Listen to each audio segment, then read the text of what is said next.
अस्सलाम वालेकुम। पाकिस्तान की बदलती हुई सियासी सूरत हाल के बारे में पता करेंगे जी अरफान खान साहब के पास। जी अस्सलाम वालेकुम। जी वालेकुम सलाम। कल उसने फैसल वावडा ने प्रेस कॉन्फ्रेंस कर दी और आज दो बड़ों ने प्रेस कॉन्फ्रेंस कर दी। कभी किसी दुनिया के मुल्क में ऐसा हुआ है कि अफवाज के सीनियर तरीन जो अफसरान होते हैं वो सामने आके प्रेस कॉन्फ्रेंस करें और नाम ले ले के। आगे मैं कुछ नहीं कहना चाहता, बताइएगा कि क्या हालात देख रहे हैं। पहले जो मार्शल लॉ का खतरा था वो अब टल गया है इस प्रेस कॉन्फ्रेंस के बाद। नहीं, मार्शल लॉ का खतरा तो मैंने तो कभी फील नहीं किया। आपने पता नहीं महसूस किया हो, मार्शल लॉ का खतरा तो नहीं था। लेकिन ये है कि जिस तरह इमरान खान साहब मैदान में उतर आए हैं फौज के खिलाफ, तो उसके लिए दिन ब दिन बात बढ़ती चली जा रही है। और अब जो शरीफ साहब की वफात हुई है, शरीफ की, उसको इमरान खान ने रुख देना कोशिश की है फौज को इन्वॉल्व करने की। जी फौज इनमें भी इन्वॉल्व है। जितना भी पिछले एक हफ्ते से अब जो तबसरे किए जा रहे हैं चैनल्स के ऊपर और तकरीरें की जा रही हैं, उसमें फौज को डायरेक्ट इनडायरेक्ट मॉरल इल्जाम ठहराया जा रहा है। तो फिर आखिर फौज ने फिर उसका जवाब देना पड़ा फौज को, इसलिए कि हुकूमत तो खामोश है। असल में तो हुकूमत का काम है। फौज तो एक इदारा है रियासत का, हुकूमत का, और उसका जवाब हुकूमत को देना चाहिए था। लेकिन जब हुकूमत नहीं बोली, ये उस तरह खुलकर नहीं बोली, तो फिर फौज खुद इन्वॉल्व हुई है और उन्होंने आज प्रेस कॉन्फ्रेंस की है और इन बातों का जवाब दिया है कि भाई जो कुछ किया जा रहा है, फौज पे इल्जाम लगाए जा रहे हैं, ये गलत है। मैंने भी वो प्रेस कॉन्फ्रेंस सुनी है। उसमें बहुत सारे नुकात जो है वो उन्होंने बयान किए गए हैं। लेकिन बात से में भी अभी कहना चाहिए कि गुंजाइश मौजूद है फौज के नजरिए से। अब जब वो ये कहते हैं कि भाई आप रात को मिलना पसंद करते हैं और सुबह उठ के हमें गद्दार कहना शुरू कर देते हैं, सवाल ये है कि कौन सा आइन आपको इसकी इजाजत देता है कि आप सियासतदानों से मिलें, फौज के सरबराह को। बेसिकली तो उन्होंने अपनी गलती का इतराफ किया, जो मानते नहीं है। इन अल्फाज में नहीं उन्होंने उसको दोहराया बात को। तो फिर जाहिर है कि जब आप फौज मिलेंगे रातों को खुद सियासतदानों से बंद कमरों के पीछे, उसका जिक्र आप कर रहे हैं, तो फिर आप मिलते क्यों हैं? फौज का ये तो काम नहीं। फौज तो एक इदारा है हुकूमत का। उसका जो भी हुकूमत है, जो वो हुक्म देती है, वो बतौर इदारे के उनका काम है फौज का, वो काम करे। लेकिन अपोजिशन से मिलना और सियासतदानों से मिलना रात के अंधेरे में, तो उसका रिजल्ट ये निकलना था जो आज आपके सामने है। इसलिए इस जो सामने आ रहा है उसमें फौज का भी अपना कसूर है। फिर उन्होंने आज ये भी बात की कि जब आप नफरत की सियासत करते हैं, तो इससे मुल्क में अदम इस्तेकाम आता है। अब ये सब इसको जरा थोड़ा सा माजी में जाए कि कब से मुल्क में नफरत की सियासत परवान चढ़ रही है।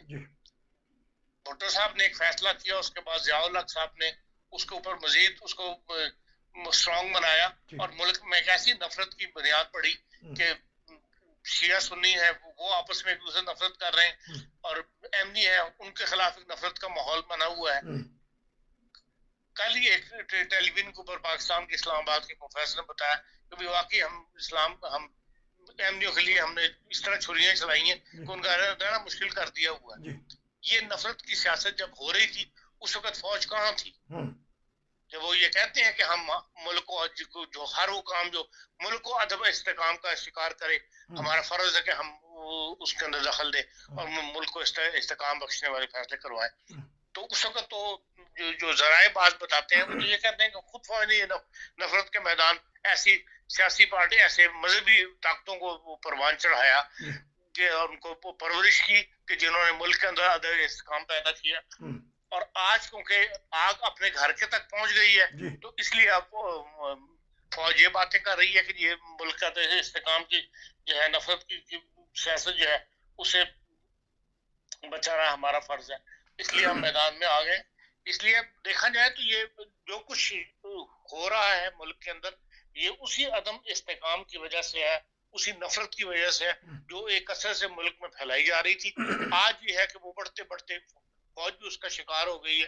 फौज के ऊपर भी लोग खुल के तनकीद कर रहे हैं, और ये आपको देखना पड़ रहा है कि खुद फौज के 2 जर्नैलों को आके अपना एक्सप्लेनेशन देनी पड़ी। लेकिन सवाल ये है कि जो दूसरे लोग इस नफरत से, जो नफरत फैलाई हुई है उससे मुतासिर हो रहे हैं, जी जो वो जाने आपने तो अपनी कुर्बानियों का जिक्र तो कर दिया, जी लेकिन जो दूसरे सिविलियन ऐसे कुर्बानियां दे रहे हैं इस नफरत की वजह से, उनकी तो आवाज तक अभी तक दबाई हुई है, बात करने की इजाजत नहीं है, या उनकी बात करें तो उसको कोई सुनने वाला नहीं है। जबरदस्त आपने।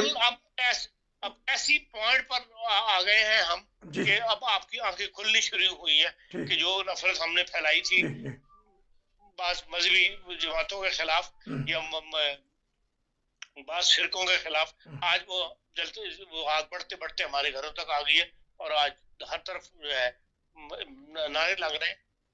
तो ये बहरहाल इस कॉन्फ्रेंस का एक फायदा ये यकीनन जरूर होगा कि इमरान खान साहब जो खुल के बातें कर रहे थे फौज के खिलाफ, और मौजूदा हुकूमत इसलिए खामोश थी कि चलो शिकवे उनको भी बहुत है फौज की सियासत से, जो सियासत जो फौज ने आज बात की है, खुल के बात की है कि हमने मार्च में ये फैसला कर लिया है कि हम सिविल मामलात में दखल नहीं देंगे, अपने सिर्फ आईनी किरदार तक अपने आप को महदूद रखेंगे, हम उसके ऊपर कायम रहेंगे। उसकी मिसालें भी उन्होंने दी हैं।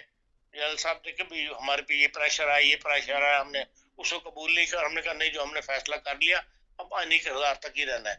तो अब अगर वाकई फौज इस पर तैयार है तो फिर सिर्फ जो सियासतदान है उनको भी होश करनी चाहिए, और इस वक्त फौज को वहां जिस किरदार तक है उस तक ही उसको रखें, और इन्वॉल्व ना करें, छुप छुप के मिलना बंद करें, फौज से उम्मीदें लगाना बंद करें, और फौज को एज ए इदारे के तौर पर चलाए हुकूमत, चाहे मौजूदा हुकूमत हो या आने वाली हुकूमत हो। और ऐसा माहौल जब क्रिएट होना शुरू हो गया है कि फौज आईनी किरदार तक महदूद होना चाहती है, तो फिर उसको आईनी किरदार तक महदूद करना, रखना, ये भी हुकूमत की जिम्मेदारी है, उसमें इनको जरूरत दिखानी चाहिए हमारे सियासतदानों को। उन्होंने तस्लीम किया कि हमारे से गलतियां हुई हैं और 20 साल से हम कुर्बानियां भी दे रहे हैं, एक बात। दूसरी बात, आपने साबका छेड़ ही दिया मसला। तो फौज के ज़ेरे सरपरस्ती जिस तरह आपने कहा कि फ़िरका वारियत अरूज पर चली, कराची में भी लसानी फसादात हुए। जिस तरह आपने कहा कि अहमदियों के ख़िलाफ़ एंटी कवानीन लाए गए, वो भी एक डिक्टेटर ने बनाए, चीफ ऑफ आर्मी स्टाफ थे उस वक्त ज़ियाउल हक। तो ये फौज के ऊपर इल्ज़ाम लग सकता है, ये कभी ना कभी आके मौरख कहेगा कि उस वक्त के फौजी हुक्मरान ने ऐसा किया है। नहीं, मौरख क्या कहेगा, आज हर बंदे की जुबान पर है, हालात ने बता दिया है कि जितनी भी मजहबी ताकत उठी है, जो तहरीक लब्बैक वगैरह, एक जमाने में तो जमात इस्लामी एक बी टीम कहलाती थी ना, अब तो उसके बाद इतनी मजहबी जमातों को इन्होंने खड़ा किया, चाहे वो जिहाद के नाम पे खड़ा किया, चाहे अफगानिस्तान के नाम पे खड़ा किया। तहरीक तालिबान कहाँ से बन गई थी? ये सारे इन्होंने मजहबी ताकतों, मजहबी जमातों को सपोर्ट किया, उनको खड़ा किया, उन्हीं में फिर आगे ग्रुप बनते चले गए। जो तालिबान भी बन गए उन्हीं में से, उन्हीं मजहबी जमातों से ही ग्रुप था नहीं जो बना उसकी। तो क्योंकि जो जज हैं हमारे फाइज ईसा साहब, उन्होंने भी इस तरफ तवज्जो दिलाई, और जो पैसे बांटते हैं वो भी फौजी बांटते देखे गए हैं। तो जो कुर्बानियाँ दी हैं वो उन्होंने जिक्र किया कि अगर हमारे से गलतियाँ कोई हुई हैं, एक दो गलतियाँ गिनवा दीजिएगा ताकि पता लगे नाजरीन को कि गलतियाँ उन्होंने खुद गिनवा दी है। आपको नजर नहीं आ रहा? सबसे बड़ी गलती यह है कि मुल्क में नफरत जो है वो फैलाई है, आपस का इत्तेहाद जो है एज ए शहरी, एज ए कौम जो है कौम मुंतशिर हो गई, मजहबी जमातों के हाथों में चली गई हर चीज, और उनके दबाव के अंदर हर चीज जो है वो हो रही है। ये नफरत का जो मैदान पर खुला है, ये सारे उन्हीं का किया धरा है जिन्होंने मजहबी जमातों को बनाया। अब इस तरह तो कोई अपने नाम नहीं करवाया करता हमने ये किया, हमने वो किया। हाँ, उन्होंने मान लिया कि हाँ हमसे गलतियां हुई हैं, उन्होंने मान लिया। हर बंदा जानता है, हर बाशऊर आदमी जानता है कि सबसे बड़ी गलती ये है कि जो मुल्क को जो है मजहबी मुल्क बना के रख दिया, मजहबी मुनाफरत फैला दी। ये बताइएगा कि अब इमरान खान क्या बयानियां, आज उन्होंने कमर तोड़ दी है, तो लॉन्ग मार्च का क्या बनेगा? अब कुछ ना कुछ तो अवाम जो है वो फौज से तो प्यार करती है, हमारी प्यारी फौज है, तो क्या बनेगा इसके बयानिया का? जो उन्होंने खुल की बात की आज अमेरिका का नाम लेकर, जो खत है उसका नाम लेकर, इस बारे में बताइएगा, 2-3 मिनट है इस प्रोग्राम के हिस्से से। बयानिया तो उनका ऐसा ऐसा दम तोड़ रहा है, वो तो उसके तक जज्बाती बात थी। बयानिया में जो खत वाली बात है वो तो माजी का हिस्सा बनती चली जा रही है, उसके ऊपर कोई लोग इतना वो नहीं करते। और यकीनन जो वो अब शुरू करना चाहते हैं अपना लॉन्ग मार्च, वो भी इस प्रेस कॉन्फ्रेंस का यकीनन उसके ऊपर असर पड़ेगा और उनको इतने लोग नहीं मिलेंगे कि जो जिस तरह वो प्लान करके इस्लामाबाद की तरफ जाना चाहते हैं। वो मामला भी यकीनन ठंडा हो जाएगा। ठंडा ना भी हो, लेकिन उसमें इतना जोश खरोश नहीं होगा, जो उसमें इतनी जान नहीं होगी जो हुकूमत के लिए फिक्र पैदा करे। तो जो वो कहते हैं कि गैर मुअय्यना मुद्दत तक चीफ ऑफ आर्मी स्टाफ को जनरल बाजवा को उन्होंने पेशकश की, तो उन्होंने उस वक्त क्यों नहीं उनको रोका, या उस वक्त शटअप की कॉल क्यों नहीं दी? ये बाद में 4 महीने बाद 6 महीने बाद इनको याद आ रहा है। देखिए वो उन हालात में इमरान खान साहब ने दी होगी, लेकिन बहरहाल अब तो जब जनरल साहब ने कह दिया कि वो रिटायर हो रहे हैं, तो उसके बाद इन बातों को खरीदना या उसमें से कुछ निकालना, दिया निकालना भी बेमकसद है, उसका फायदा कोई नहीं। चलिए, प्रोग्राम के इस हिस्से से नाजरीन इतना ही, क्योंकि छोटे प्रोग्राम नाजरीन कहते हैं भी लंबे प्रोग्राम हो। इंशाल्लाह हम अगले प्रोग्राम में इसी के ऊपर और कुछ दूसरी सियासी सूरत हाल पे बात करेंगे। जुड़े रहिए रोशन टीवी इंटरनेशनल के साथ। नसीर को इजाज़त दीजिए। अस्सलाम वालेकुम।